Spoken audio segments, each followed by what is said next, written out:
लोग मिल जाता है तो उसको शराब नहीं मानना चाहिए। आप उनसे पूछो उन्होंने क्यों बोला कि नौजवानों के भविष्य के साथ खिलवाड़ करने का हक किसी को नहीं है। तो कोई दल हो, कोई नेता हो, कोई सरकार हो, कोई अधिकारी हो या कोई बड़ा व्यक्ति हो, नौजवानों के साथ छला हुआ है, उसके लिए मैं समझता हूँ जो जिम्मेदार लोग हैं उस पर कार्रवाई करनी पड़ेगी। जांच पूरी होनी चाहिए और मैं तो कहता हूँ जांच आखिरी तह तक पहुँचना पड़ेगा। कौन लोग जिम्मेदार थे?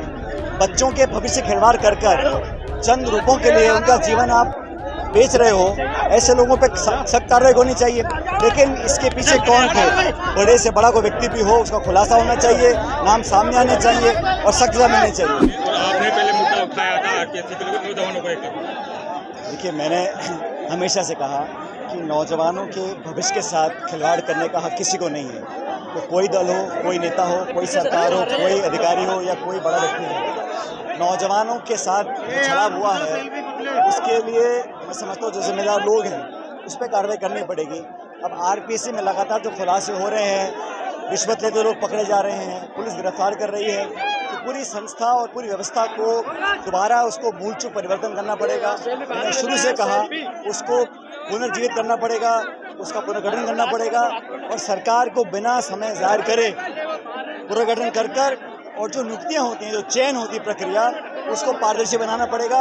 मनचाहे लोगों को बिठाना मुझे लगता है बहुत नुकसान होता है आरपीएससी की संस्था को। इसलिए मैंने कहा कि वैसे ही नौकरियां कम हैं, फिर बेईमानी होती है, पेपर लीक होता है, पेपर कैंसिल होते हैं, तो लोगों को पीड़ा बहुत होती है, गरीब बच्चों को।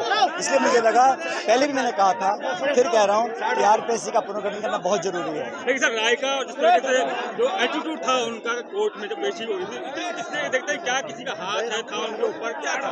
जांच पूरी होनी चाहिए और मैं तो कहता हूँ जांच आखिरी तह तक पहुंचना पड़ेगा।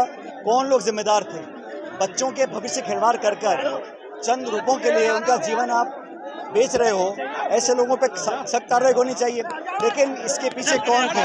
बड़े से बड़ा कोई व्यक्ति भी हो, उसका खुलासा होना चाहिए, नाम सामने आने चाहिए और सख्त सजा मिलनी चाहिए। वसुंधरा राजे ने कल कहा कि किसी को पीतल का लोग मिल जाता है तो उसको शराब नहीं मानना चाहिए। आप उनसे पूछो उन्होंने क्यों बोला देखिए, आपके नेता में कौन है? विधायक मंत्रियों पर आरोप प्रत्यारोप लगा रहे हैं, बात सुनी नहीं जा रही है। विधायक मंत्रियों पर आरोप लगा रहे हैं कि सुनवाई नहीं हो रही है।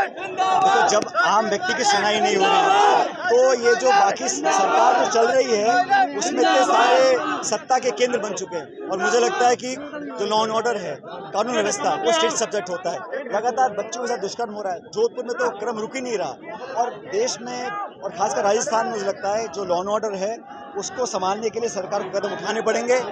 ग्रामीण क्षेत्र में विकास ठप पड़ा है और डेवलपमेंट हो नहीं रहा, सब घोषणाएं हो रही हैं, सरकार बजट पेश करती है, संकल्प लेती है, लेकिन धरातल पर काम नहीं हो रहे हैं और पुलिस प्रशासन को चौकचौबंद करने की जिम्मेदारी सरकार की है।